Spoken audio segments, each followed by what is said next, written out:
Easy steno YouTube channel पर आप सभी का स्वागत है। डिक्टेशन 5 सेकंड बाद स्टार्ट होगी। Ready start. उपाध्यक्ष महोदय, तब उन लोगों को कुछ आशा हुई कि हम लोग भी उसी तरह चल सकते हैं जिस तरह से पहले चल रहे थे।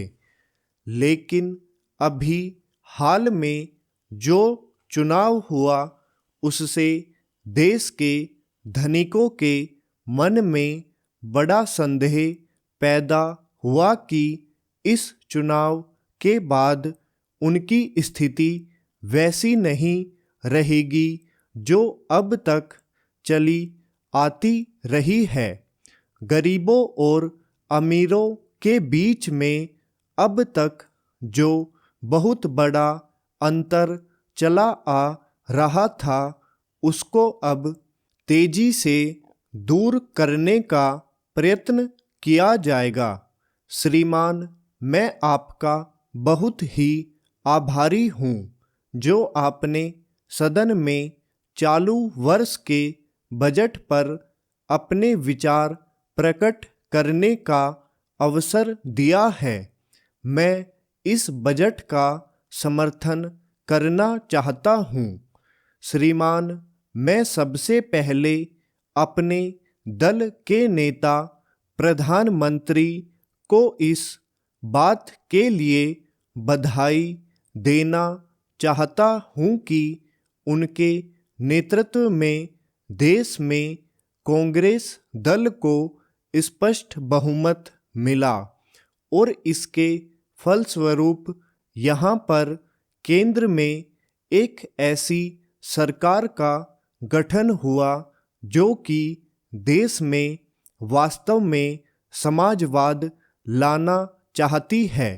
मैं वित्त मंत्री जी को इस बात के लिए बधाई देना चाहता हूँ कि लोकसभा के मध्यावधि चुनाव में जनता द्वारा कांग्रेस दल को जो आदेश दिया गया था उन्हें स्मरण है और वह तन मन धन से उसका पालन करना चाहते हैं।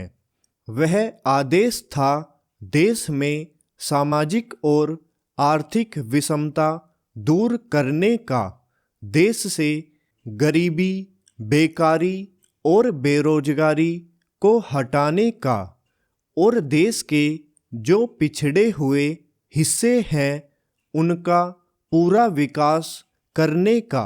साथ ही साथ इस बात का भी आदेश था कि देश के अंदर इस प्रकार की सामाजिक और आर्थिक व्यवस्था पैदा की जाए जिसके अंतर्गत जनता शोषण से मुक्त हो सके।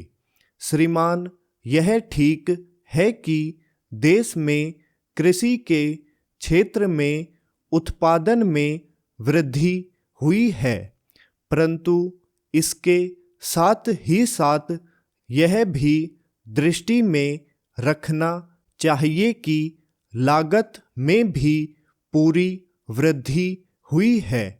इसके लिए आवश्यक है कि सिंचाई के साधन बढ़ाए जाएं और अधिक उन्नत बीजों का प्रयोग किया जाए।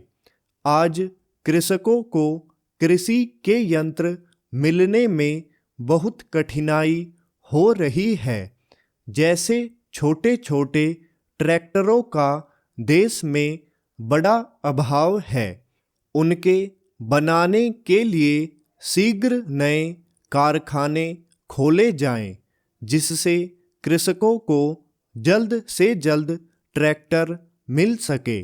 देश तभी प्रगति करेगा, हमारा ऐसा विश्वास है। स्टॉप।